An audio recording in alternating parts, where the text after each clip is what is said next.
etendus Dora Miia, no ma ei tea, jumalik. No muidugi hobune võtab kõik selle suure tähesära enda peale.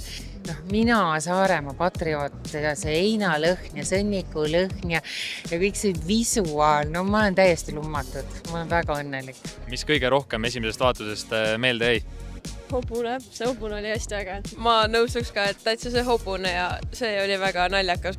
Väga kaasahaarav on olnud, väga mõtlema panev ja näitlejatöö on suurepärane, kiidan neid. Mis kõige rohkem selles etenduses meeldis? Päris huvitav oli enda sees tegelikult näha, et kuidas samastusin naisega ja samas mingi hetk tekkis selle naise vastu täielik vastuseis. Teises vaatuses tuli väga palju mul tegelikult välja just see, et kui materialistlik see maailm tegelikult on ja kui raske sellest välja saada on. Nii et. Ma olen see inimene ka, kes alati kuulab seda publikut ja see emotsioonid on olemas, et see kõige tähtsam.